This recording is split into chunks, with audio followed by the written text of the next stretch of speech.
Hello students, today we will start the remaining part of lesson number 1, that is part 2, chapter 1st, nature and significance of management. The today's topic is nature of management. The management के nature में तीन चीज़ों को देखा गया है, management as a science, management as an art and management as a profession. तो बहुत सिंपल सी बात है कि हम साइंस के जो भी पॉइंट्स हैं, कैरेक्टरिस्टिक्स हैं, उनको मैनेजमेंट के कैरेक्टरिस्टिक्स से मैच करेंगे.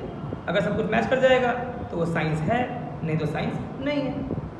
तो पहला क्या है, सिस्टमैटिक बॉडी ऑफ नॉलेज. बेटा इसमें ये कहा जाता है कि इसके लिए जैसे साइंस में कुछ बुक्स होती हैं जिनको हम पढ़ते हैं, एक प्रिस्क्राइब्ड सब्जेक्ट है, उसका एक अपना दायरा है, उसी चीज़ हम पढ़ाई करते हैं. ठीक ऐसे ही हम मैनेजमेंट में भी पढ़ाई करते हैं. देखते हैं MBA में पढ़ाई करते हैं बिजनेस मैनेजमेंट. थोड़ा ये दोनों चीज़ें मैच करती है, इसलिए हम कह सकते हैं कि पहला फीचर साइंस का हमारे मैनेजमेंट से मैच करता है. दूसरा पॉइंट आता है हमारा, principles are based on observations and experiment. बेटा जो भी हमारे साइंटिफिक प्रिंसिपल्स बनाए गए हैं उनको ऐसे नहीं बनाया गया बेटा, उनको कई बार अलग अलग सिचुएशंस में रिपीट करके टेस्टिंग की जाती है. जब हर टेस्टिंग में रिजल्ट सेम आता है तब वो बनता है प्रिंसिपल. ठीक है, लेकिन हमारे मैनेजमेंट में भी ऐसा होता है, लेकिन मैनेजमेंट के प्रिंसिपल्स में हर बारी एक जैसा रिजल्ट नहीं आता है. जैसा कि आप सब जानते हैं कि भाई किसी बच्चे को पिटाई करो तो डर मारे पड़ता है. हर बच्चा ऐसा नहीं होता कि किसी बच्चे को डांट भी दो ना उसको बड़ी बेइज्जती फील होती है, उसको इंसल्टिंग फील हो जाता है.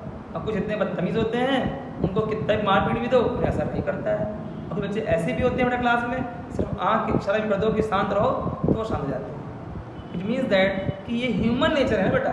इसलिए ह्यूमन नेचर का जो प्रिंसिपल होता है वो एज इट इज़ हर इंसान पे काम नहीं करता है, कि हर इंसान का नेचर अलग अलग होता है.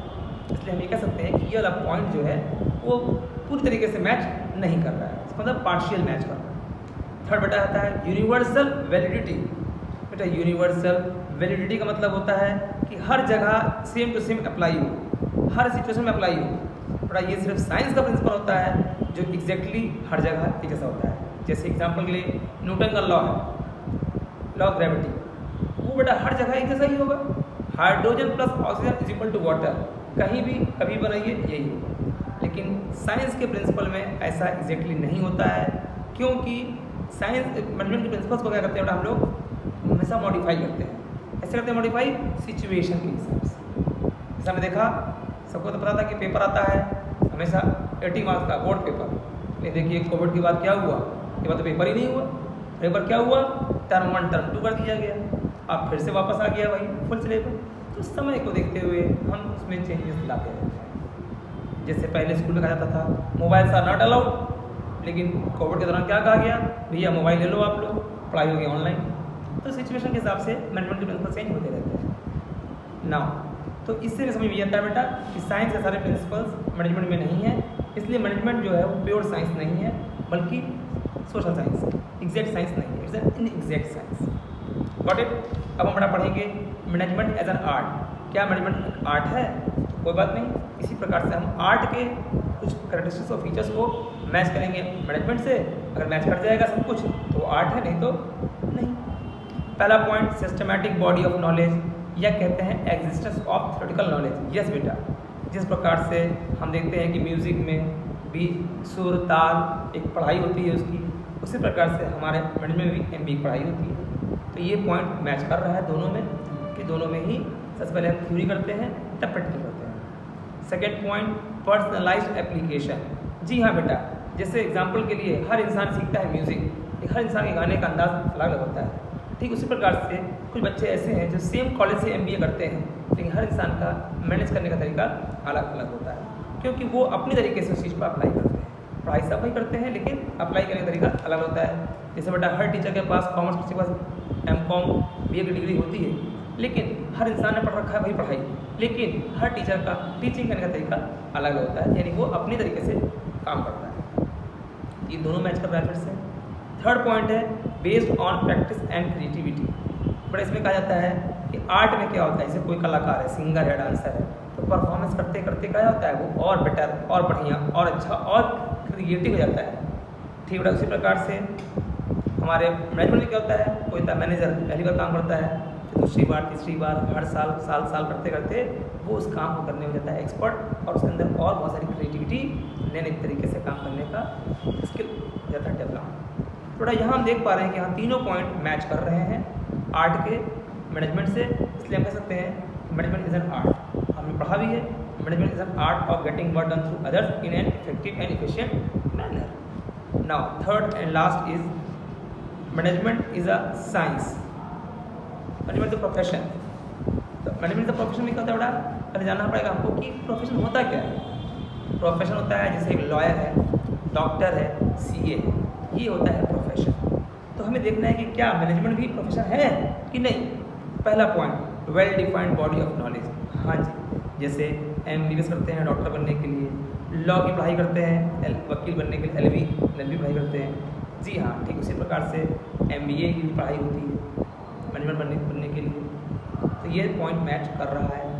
दूसरा पॉइंट होता है रेस्ट्रिक्टेड एंट्री, बट बिना MBBS डॉक्टर नहीं बनते, बिना LLB पढ़ाई किए लॉयर नहीं बनते, लेकिन बिना MBA किए भी मैनेजर बन सकते हैं। छोटे मोटे एम्प्लॉय स्टोर्स होते हैं वो MBA वाले मैनेजर को नहीं रख पाते क्योंकि उनकी सैलरी ज़्यादा होती है, इसलिए कह सकते हैं कि बिना उसके भी मैनेजर बन सकते हैं। ये पॉइंट मैच नहीं कर रहा है। Third point, presence of professional association. But her profession का एक अपना होता है एसोसिएशन, ग्रुप होता है, उस ग्रुप के सारे लोग मेंबर होते हैं। जैसे बार काउंसिल के होते हैं मेंबर सारे एडवोकेट्स लॉयर होते हैं, ठीक उसी प्रकार से ऑल इंडिया मेडिकल एसोसिएशन के होते हैं मेंबर्स है डॉक्टर्स। वैसे बेटा हमारे मैनेजमेंट का भी होता है ऑल इंडिया मैनेजमेंट एसोसिएशन, लेकिन इसमें यह कंपल्सन या जरूरी नहीं है कि हर manager all India management association का मेंबर हो, लेकिन डॉक्टर को होना जरूरी है अपने एसोसिएशन मेंबर, लॉयर को जरूरी है अपने एसोसिएशन मेंबर, इसलिए यहाँ भी पॉइंट मैच नहीं कर रहा है मैनेजमेंट के लिए। नेक्स्ट पॉइंट होता है existence of ethical codes. Ethical codes क्या होता है कि हर प्रोफेशन में एक सेट रूल्स एंड रेगुलेशंस होते हैं जिसमें उस प्रोफेशन के लोगों को उस चीज़ों को फॉलो करना होता है। उस प्रोफेशनल बॉडी में लिखा होता है कि इस चीज़ में इसको आपको ऐसे फॉलो करना है या ये रूल को मानना है। जैसे कि ऑल इंडिया मैनेजमेंट एसोसिएशन में भी होता है, उन्होंने बना रखा है कोड ऑफ कंडक्ट मैनेजर्स के लिए, बट यह कंपल्सन नहीं है हर मैनेजर इसको फॉलो करे, लेकिन डॉक्टर्स को जरूरी है फॉलो करना। जैसे आप देखते हैं कोई डॉक्टर आता है वाइट कोट पहन करके आता है, लॉयर जाता है कोर्ट में कभी भी तो ब्लैक कोट पहन के जाता है, उसके बिना वो एंट्री नहीं कर सकता। लेकिन हमारे मैनेजमेंट में ऐसा नहीं है, वो उनके रूल्स को मानने के लिए लीगली बाइंड नहीं। और लास्ट आता है सर्विस मोटिव। जी हाँ, पहले मैनेजमेंट का क्या काम था, प्रॉफिट कमाओ, लेकिन अब यह नहीं है। जैसे और प्रोफेशंस अपने कस्टमर के लिए सर्विस मोटिव होते हैं, सर्विस प्रोवाइड करते हैं, ठीक उसी प्रकार से अब मैनेजमेंट भी क्या है, सर्विस मोटिव के लिए। इनका भी कहना क्या है कि अपने हम कस्टमर्स को पहले सर्विस प्रोवाइड करेंगे, देन सेकेंडरी मोटिव होता है इनका अर्निंग। तो इसलिए कहता है कि ये पॉइंट मैच कर रहा है। तो हमने देखा बेटा कि कुछ पॉइंट मैच कर रहे हैं, कुछ पॉइंट मैच नहीं कर रहे हैं, इसलिए हम ये कंक्लूजन निकाल सकते हैं कि मैनेजमेंट प्रोफेशन फुल्ली नहीं है, मतलब फुल फ्लेज प्रोफेशन नहीं है। एक सारे पॉइंट प्रोफेशन के इसमें मैच नहीं कर रहे। Now our next topic is that is level of management. We all know that there are 3 levels of management, top level, middle level and lower level. But सबसे पहले हमको जानना पड़ेगा कि टॉप लेवल मैनेजमेंट में कौन कौन लोग होते हैं। तो board of directors, chairman, general manager, president, vice president, CEO chief executive officer, CFO chief financial officer, और जो भी ऑफिसर रैंक के लोग होते हैं, चीफ एग्जीक्यूटिव चीफ टाइप के लोग होते हैं, वो बेटा हमारे आते हैं टॉप लेवल मैनेजमेंट। और यहाँ की बात की इनका वर्क क्या है, इनका फंक्शन क्या है, क्या वर्क करते हैं ये कंपनी में। तो पहला हमारा पॉइंट है determining the objective of the enterprises, यानी हमारे ऑर्गेनाइजेशन का या हमारे कंपनी का या हमारे फर्म का ऑब्जेक्टिव क्या है। ये गोल सेट करने वाले कौन होते हैं, टॉप मैनेजमेंट वाले होते हैं। दूसरा framing of plan and policy, यानी हमारी कंपनी की क्या पॉलिसी होगी, क्या प्लानिंग होगी, ये प्लानिंग भी टॉप लेवल वाले करते हैं। थर्ड है responsible for survival and welfare of the organisation, यानी हमारी कंपनी चले और कंपनी में जो लोग काम कर रहे हैं उनका भी वेलफेयर हो, कल्याण हो, किसी नुकसान ना हो। यह जिम्मेदारी किसकी होती है, टॉप लेवल की होती है। Next liaison with outside word for example meeting government officials, मतलब बेटा जो भी जवाबदेही होती है, यानी बाहर का व्यक्ति कोई क्वेश्चन करता है, कोई अथॉरिटी क्वेश्चन करती है, उसका जवाब कौन देता है, टॉप लेवल वाले देते हैं। उसकी जिम्मेदारी किसके ऊपर होती है, टॉप लेवल वाले के ऊपर होती है। नेक्स्ट है to integrate the diverse element and coordinate the activities of different departments according to overall objective। हमारे कंपनी में अलग अलग डिपार्टमेंट्स होते हैं, ठीक है, हर डिपार्टमेंट्स को एक मिला करके काम करवाने की जिम्मेदारी किसकी होती है? टॉप लेवल की होती है। और responsible for all activities of the business में जो भी एक्टिविटी हो रही होती है उसकी पूरी जिम्मेदारी किसकी ऊपर होती है? टॉप लेवल की। नेक्स्ट पर हमारा आता है middle level of management. Middle level of management में कौन कौन लोग आते हैं? Purchase manager, sales manager, marketing manager, executive officers, plant superintendent, divisional heads, department heads, यानी हर डिपार्टमेंट के जो हेड्स होते हैं वो आते हैं मिडिल लेवल मैनेजमेंट में। अब आता है कि इनके द्वारा क्या फंक्शन परफॉर्म किया जाता है कंपनी में। पहला है interpret the policy frame by top management. यानी बड़ा टॉप मैनेजमेंट ने क्या किया, पूरी कंपनी का ओवरऑल जो है पॉलिसी फ्रेम कर दिया होता है। तो हर डिपार्टमेंट जो अपने हिसाब से, अपने डिपार्टमेंट के हिसाब से उस पॉलिसी को मोल्ड करते हैं या रीफ्रेम करते हैं, बनाते हैं, ताकि जो हमारे कंपनी में कैसे काम आए, हमारे डिपार्टमेंट में कैसे इसका यूज़ किया जाएगा वो चीज़ के लिए। दूसरा, ensure that their department has necessary personnels, यानी ये भी करते हैं इंश्योर कि इनके डिपार्टमेंट में किस प्रकार के लोगों की ज़रूरत है, उन लोगों को अपने डिपार्टमेंट में भर्ती करना या उनको रखना। नेक्स्ट है assigning necessary duties and responsibilities to them, यानी इनके अंडर में जो लोग होते हैं अपने डिपार्टमेंट के लोगों को उनके एजुकेशन नॉलेज के हिसाब से वर्क देना। नेक्स्ट है motivate them to achieve desired objective, और ये अपने अंडर में जो लोग होते हैं उनको मोटिवेट करते हैं कि किस प्रकार से वो लोग अपने टैलेंट का अच्छे से यूज़ कर सकते हैं, जो कि उनके लिए बेनिफिटेड हो और कंपनी के लिए बेनिफिटेड हो। नेक्स्ट है cooperate with other departments, but इसमें ये नहीं कि हमारे डिपार्टमेंट में काम हो गया हमको बाकी से क्या मतलब, क्योंकि ओवरऑल जो डिपार्टमेंट है वो इसी कंपनी का ही है, इसलिए इनकी जिम्मेदारी होती है हर डिपार्टमेंट की कि वो दूसरे डिपार्टमेंट के साथ कोऑपरेशन बनाए रखें। नेक्स्ट और लास्ट है responsible for all the activities of first line manager. बेटा फर्स्ट लाइन मैनेजर कौन होते हैं? जो होते हैं हमारे last lower level, supervisory level या ऑपरेशन लेवल, उसी को हम बोलते हैं फर्स्ट लाइन मैनेजर। तो उनके द्वारा जो भी काम किए जाते हैं उनकी जिम्मेदारी किसकी होती है? मिडिल लेवल की। अब लास्ट बनाता है सुपरवाइजरी लेवल या लोअर लेवल या फिर ऑपरेशन लेवल, इन्हीं को हम बोलते हैं फर्स्ट लाइन मैनेजर ऑल्सो। इनका काम, इसमें कौन कौन लोग होते हैं बेटा? सबसे पहले जानना वो ये है, इसमें हमारे होते हैं सुपरवाइज़र, सुपरिटेंडेंट, फोरमैन, सब डिपार्टमेंट एग्जीक्यूटिव, क्लर्क एक्सेट्रा। इनका काम क्या है, इनका फंक्शन क्या है लोअर लेवल का? पहला, representing the problem of grievances of workers, जो वर्कर की समस्याएं हैं, प्रॉब्लम है, उसको ये सुनते हैं और अपने ऊपर यानी मिडिल लेवल पर बताते हैं भाई हमारे वर्कर की समस्या है। दूसरा, maintaining good working condition and developing healthy relationship between superior and subordinate.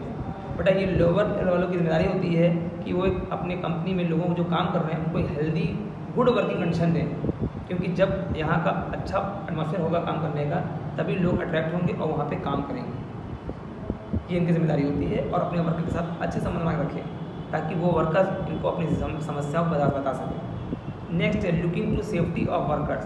अब भाई मशीन पे काम कर रहे हैं वर्कर, मशीन गड़बड़ है तो कभी भी कोई एक्सीडेंट दुर्घटना हो सकती है, इसलिए ये जिम्मेदारी होती है लोअर लेवल वाले की कि वो मशीनों को दुरुस्त रखें, फिट रखें। नेक्स्ट है they try to maintain precise standard of quality, यानी बेटा ये इनकी जिम्मेदारी है कि सामान जो बन रहा है वो टाइमली बने, पूरा बने और उसकी क्वालिटी भी अच्छी हो, क्योंकि इन्हीं कंट्री में सामान बनता है, इसलिए इनकी जिम्मेदारी होती है कि वो कंपनी को एश्योर करें कि जो भी गुड्स बनेंगी वो क्वालिटी प्रोडक्ट्स होंगे।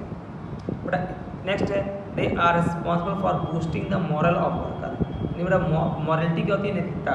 वो वर्कर को बूस्ट करते हैं कि yes you can do it, you have ability to do it, ऐसा करके क्या करते हैं? उनको मोटिवेट करते हैं। और नेक्स्ट बेटा है minimise the wastage of material and maintaining safety standard. बेटा क्या करते हैं? ये मशीनों को दुरुस्त करके अपने वर्कर के लिए सेफ्टी रखते हैं वहाँ पे ताकि उनसे दुर्घटना ना हो, और साथ ही साथ वह यह भी करते हैं इंश्योर जो वर्कर काम कर रहे हैं वो रिसोर्सेज को वेस्ट ना करें बल्कि फुल्ली यूटिलाइज करें। और लास्ट है responsible for quality quantity of output and loyalty of workers. ये हम ये भी शो करते हैं कि वर्कर के प्रति बहुत वफादार हैं, वर्कर का बहुत ध्यान देते हैं, और जो भी सामान बनेगा वो क्वालिटी गुड्स होगा और जो भी आउटपुट निकलेगा वो एक अच्छी क्वालिटी का। ठीक है, ये हमारे हो गए तीनों लेवल्स के द्वारा परफॉर्म किए जाने वाले फंक्शंस। थोड़ा एट लास्ट आता है मेन कि फंक्शंस ऑफ मैनेजमेंट क्या है। फंक्शंस ऑफ मैनेजमेंट में यहाँ पे बेसिकली 5 फंक्शन बताए गए हैं, POSDC, planning, organising, staffing, directing and controlling. पहले बताया जा चुका है कि मैनेजमेंट एक प्रोसेस है। प्रोसेस में क्या होता है बेटा, स्टेप बाय स्टेप काम होता है, यानी पहले प्लानिंग, फिर ऑर्गेनाइजिंग, फिर स्टाफिंग, फिर डायरेक्टिंग, फिर कंट्रोलिंग। ऐसा नहीं कि ऊपर नीचे कर दो आप तो गलत हो जाएगा। ये प्रोसेस जब भी होता है वो हमेशा स्टेप बाय स्टेप होता है। पहले पढ़ेंगे प्लानिंग क्या होती है। I told you earlier also कि फर्स्ट फंक्शन जो होता है मैनेजर का वो होता है प्लानिंग। बट आप घर में भी रहते हो, कोई व्यक्ति कुछ करने से पहले प्लानिंग करता है, उसे करना क्या है, या क्या करना चाहता है, क्या करेगा, व्हाट टू डू, कब करेगा, व्हेन टू डू, कैसे करेगा, हाउ टू डू, और कौन करेगा इस काम को, यानी by whom should be done, यानी it means that we think in advance, is known as planning. और we can say that planning is a bridge gap between where we are and where we want to, यानी हम कहाँ पे हैं आज और भविष्य में कहाँ पहुँच जाते हैं, वहाँ तक पहुँचने के लिए हम प्लानिंग करते हैं। जैसे अभी आप क्लासरूम में गए हो कि आपको टॉप करना है, आपको 90% नंबर लाना है, आप प्लानिंग करते हो मैं पढ़ाई कैसे करूँ, मेरा पढ़ाई पूरा हो जाए, समय से पूरा हो जाए और मैं अपने एग्जाम में अच्छे नंबर ला सकूँ। दूसरा बेटा होता है ऑर्गेनाइजिंग। ऑर्गेनाइजिंग में क्या होता है बेटा, प्लानिंग करने के बाद जो नेक्स्ट फंक्शन होता है वो होता है ऑर्गेनाइजिंग का, मतलब कि structure to execute the plan. इसमें हम सेट करते हैं अपने स्ट्रक्चर को, फ्रेमवर्क करते हैं कि हमारे कंपनी में कितने डिपार्टमेंट्स होंगे, कितनी पोस्ट होंगी, किस किस पोस्ट में वो काम करना है। फिर स्टाफिंग होता है। स्टाफिंग में कहता है बेटा हम उस पोस्ट के लिए उन व्यक्तियों का रिक्रूटमेंट करते हैं, इसे बोलते हैं भर्ती करना। अकाउंटेंट, बीकॉम पढ़ा हुआ, गार्ड चाहिए तो थोड़ा हेल्दी हो, स्ट्रांग हो, एंड सो। नेक्स्ट है डायरेक्टिंग।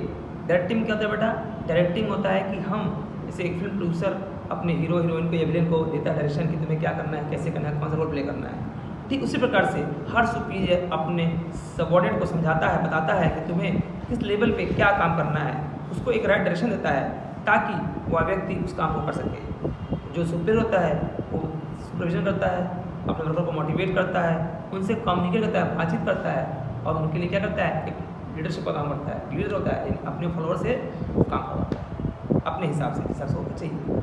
और लास्ट बेटा क्या होता है कंट्रोलिंग। कंट्रोलिंग का मतलब क्या होता है, जो हमने प्लानिंग कर रखी है और एक्चुअल में जो काम हो रहा है क्या प्लानिंग के मुताबिक हो रहा है कि नहीं हो रहा है, ये देखना होता है। अगर प्लानिंग नहीं करोगे तो एक्चुअल परफॉर्मेंस को किससे करोगे मेजर, इसलिए प्लानिंग करना जरूरी है। और प्लानिंग करे हो कंट्रोल नहीं करते तो प्लानिंग करने से कोई मतलब नहीं निकलता है। तो इसमें जो भी फ़र्क आता है उसे हम बोलते हैं डेविएशन। ये हम देखते हैं कि ये अंतर क्यों आ रहा है और उस अंतर को पूरा करने के लिए जो भी नेसेसरी स्टेप चाहिए, यानी जो कमी रह गई है उस कमी को दूर करने के लिए हम एक दूसरा प्लान बनाते हैं या उसको रीप्लान करते हैं ताकि नेक्स्ट टाइम से वो काम कंप्लीट हो जाए अच्छे से समय से। ठीक है।